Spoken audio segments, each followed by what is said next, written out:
Hello friends. आज हम करने जा रहे हैं लीड कोड का क्वेश्चन नंबर 3314 जो कि है construct the minimum bitwise array आई। तो ये एक इजी लेवल का क्वेश्चन है और इसे बहुत सारे लोगों ने सॉल्व कर रखा है। आप अगर देख सकें तो इसकी परसेंटेज जो आती है सॉल्व बाय पीपल वो अच्छी खासी है।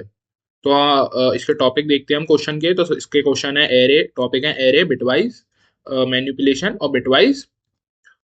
बिटवाइज कॉन्टेस्ट में भी आ चुका है ये 141 में। तो हम इस क्वेश्चन को पढ़ने से इसकी शुरुआत करते हैं। तो आपको गिवन है एक array nums consisting of n prime integers. ठीक है। You need to construct an array answer of length n. हमें एक एरे क्रिएट करना है आंसर ऑफ लेंथ एन का। तो एन क्या है? नम्स नम्स की जो लेंथ है वही यहाँ पे आंसर की लेंथ होगी, हमारे आंसर एरे की लेंथ होगी। Such that for each index आई, जो हमारा हर एक इंडेक्स है, द बिटवाइज और मतलब बिटवाइज और करना है हमें आंसर के आई का और आंसर प्लस वन के आई का, मतलब जो वैल्यू होगी उस एलिमेंट की उसमें प्लस वन करके और बराबर आना चाहिए हमारे नम्स आई के वैल्यू के। ठीक है। तो यही यहाँ पे एक फॉर्मूले के तौर पे गिवन है। Additionally you must minimize each value of answer i in the result array. मतलब रिजल्टिंग एरे में आपको हर मिनिमम वैल्यू फाइंड करनी है आंसर आई की। If it is not possible, अगर इस टाइप की वैल्यू पॉसिबल नहीं है आंसर आई की, तो आपको कंडीशन सेटिस्फाई कर रही है किसी भी कंडीशन को, तो आपको रिटर्न करना है -1। ठीक है। अब हम इसका एग्जांपल देखते हैं। तो इसका एग्जांपल हमें गिवन है। एग्जांपल के तौर पे हमें एक नम्स गिवन है लेंथ 4 का, जिसके अंदर वैल्यू है 2 3 5 7। और वहीं पर ही हमने अपने सबसे पहले केस के लिए देखा 2 के लिए। तो 2 के लिए ऐसी कोई कंडीशन नहीं है आंसर आई की जो कि सेटिस्फाई कर सके की वैल्यू, मतलब जब हम आंसर जो वैल्यू है आंसर का और उसमें आंसर प्लस वन करके और दोनों का और कराएं और 2 आंसर आ जाए, ऐसी कोई वैल्यू नहीं है तो हम -1 करेंगे। सिमिलरली अब हम 3 के लिए देखेंगे। तो 3 के लिए हम देखें तो आंसर की जो वैल्यू है वो है 1 1। और जब हम 2 का और कराते हैं तो वो 3 आता है। ठीक है। सिमिलरली अब हम देखें 5 के लिए, तो जब हम 4 का और 5 का और कराएंगे तो हमारा 5 आएगा। सिमिलरली हम देखें 7 के लिए, तो जब हम 7 में 3 का और 4 का और कराएंगे तो हमारा 7 आएगा। अब ऐसे ही आगे दूसरा टेस्ट केस हमें गिवन है 1 13 31। तो जब हम 9 का और 10 का और कराते हैं तो हमारे पास 11 आता है। जो 13 के केस में जब हम 12 का और 13 का और कराएंगे तो हमारे पास 13 आएगा। और वैसे ही जब हम टू इसके केस में 15 का और 16 का और कराएंगे तो हमारे पास 31 आएगा। अब बिना टाइम गवाते हुए मैं आपको नोटपैड पे इसका लॉजिक बता के दिखाता हूँ कि इसका लॉजिक कैसे बनेगा। तो बेसिकली हमें गिवन है एक integer array named nums. Find करना है हमें answer i value for answer i plus bracket में answer i plus one is equals to nums i. तो हमें इसका एरे रिटर्न करना है और रिटर्न करना है आंसर एरे। ठीक है। अब ये तो हमारे इसकी बात हो गई गिवन की। अब हम लॉजिक लिखते हैं अपना। तो हमारा लॉजिक इसका कैसे लिखा जाएगा? तो एक पल के लिए हम मान लेते हैं कि हमारे पास वैल्यू गिवन है 1।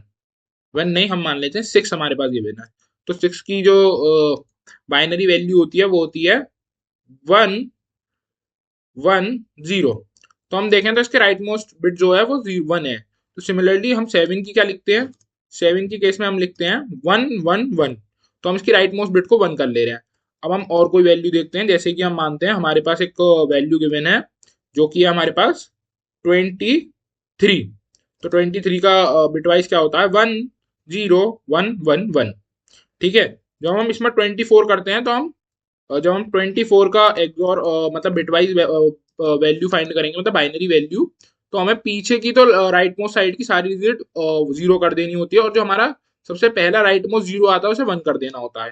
तो इसकी वैल्यू बनती है 1 1 0 0 0। ठीक है। तो बस हमें यही देखना होगा कि जो हमारा आंसर होगा उसमें कहीं पर भी हमें ये वाली जो कॉलम है, ये हमारा मतलब जो राइट मोस्ट फर्स्ट बिट है वो हमारी 1 होनी चाहिए और बाकी सारी हमारी 0 होनी चाहिए as compare to that value. जो हमारी आंसर आई की वैल्यू होगी वही हमें वैल्यू रिटर्न करा देनी है। एग्जाम्पल के तौर पे अब हम मान लेते हैं हमारे पास एक एग्जाम्पल गिवन है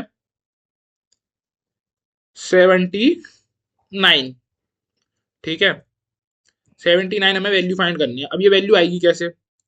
ठीक है, तो हम क्या करेंगे, हम इसका बाइनरी निकालेंगे। तो इसकी बाइनरी आएगी हमारे पास कुछ 1 0 0 1 0 1 1 1। ठीक है, अब हम इसकी बाइनरी देखें तो इसकी बाइनरी हमारे पास 79 आ गई। ठीक है, अब हम देखेंगे कि इसके आसपास कौन सी बाइनरी आ रही है। तो हम देखें तो लास्ट के जो राइट मोस्ट साइड का जो जीरो होने से पहले का 1 है, उस वैल्यू को हम करेंगे 0 और बाकी सारी को एज इट इज रहने देंगे। तो हम देखें तो 70 हम कर देंगे इसको 1 0 0 0 1 1 1। तो ये जो वैल्यू आ रही है हमारी 71। ठीक है, अब ये हमारी वैल्यू आ गई 71। अब हम जब इसके बाइनरी इसके पे +1 करेंगे तो इसकी बाइनरी क्या आएगी 1 0 0 1 0 0 0। और ये बराबर हो जाएगा हमारे 72 के। और जब हम इन दोनों का और करेंगे तो हमारी वैल्यू आएगी 1 0 0 1 1 1 जो कि हमारी बराबर है 79 के। तो बस अब हमें यही चीज करनी है कि हमें जो हमारी right most left most side से जो कंटिन्यूस 1 आ रहे होंगे उसका जो लास्ट वाला 1 होगा 0 होने से पहले वाली वैल्यू का हमें उसे चेंज करना होगा 0 में, और फिर हमें उससे अपना आंसर की आई फाइंड होगा, और फिर जो हमारी अगली वैल्यू होगी वहां से हम चेक करा लेंगे। सो अब हम इसका लॉजिक बना के देखते हैं, मतलब कोड करके देखते हैं। अब इसका हम कोड कैसे करेंगे। तो गाइस बस इतना ही था। अब हम इसका कोड करके देखते हैं कि आगे हम इसका कोड कैसे करेंगे। तो हम इसका कोड करके आपको दिखाते हैं। तो करना चालू करेंगे, int box bracket answer is equal to new int box bracket nums dot size.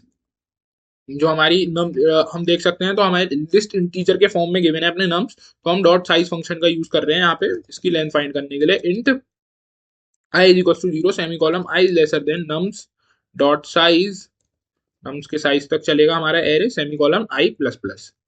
तो इंट सबसे पहले हम अपने एन के अंदर स्टोर करा देंगे नम्स डॉट गेट आई। हम गेट फंक्शन का यूज करेंगे अपनी वैल्यू को स्टोर कराने के लिए, तो टेम्परेरी के तौर पे if n modulus 2 is not equal to 0, तो ये होगा अगर हमारा इवन इंटीजर हो जाता है, इफ वी फाइंड इवन, तो हम आंसर्स बॉक्स ब्रैकेट आई के अंदर रिटर्न करा देंगे -1 को, मतलब स्टोर करा देंगे -1 को। तो अगर हमारी वैल्यू, मैं आपको बताना भूल गया, अगर हमारी वैल्यू इवन आती है, मतलब जो हमारा नम्स की वैल्यू है, नम्स का एलिमेंट है, वो हमारे पास एरे की वैल्यू, एरे मतलब जो वैल्यू है वो अगर इवन फॉर्म में है तो हम -1 करा देंगे। क्योंकि देखिए जैसे 2 के केस में हम देखते हैं तो -1 होता है। सिमिलरली अगर हम कोई भी और प्राइम नंबर ले लेंगे, जैसे कि इवन में तो अभी मेरे पास कोई है नहीं prime number, but even prime number होते नहीं है, बट अगर है तो हम उसमें -1 स्टोर करा देंगे डिफॉल्ट। ठीक है, तो ये सिर्फ ऑड के लिए काम करेगा। तो हम अपने आंसर आई के अंदर सबसे पहले अपने n and negation n+1 and negation आ जा n ग्रेटर देन 1,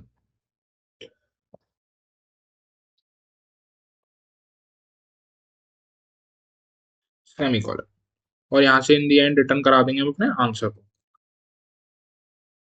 तो बस हम यही यहाँ पे यही करा रहे हैं, जो भी है वो सब यहीं पर ही है। सबसे पहले हमने क्या करा, अगर हमारे and n plus and n negation n की वैल्यू जो है हमारी 1 से बड़ी, मतलब 1 की साइड शिफ्ट कराई हमने, उसके बाद फाइंड करने के बाद उसमें हमने आंसर की वैल्यू अपनी स्टोर करा दी ऐसे करके। तो हम रन करा के देखते हैं अपने कोड को।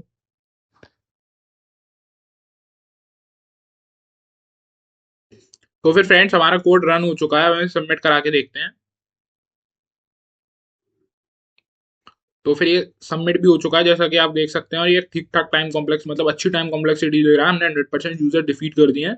So that's it for today, बाकी हम आपसे कल मिलते हैं।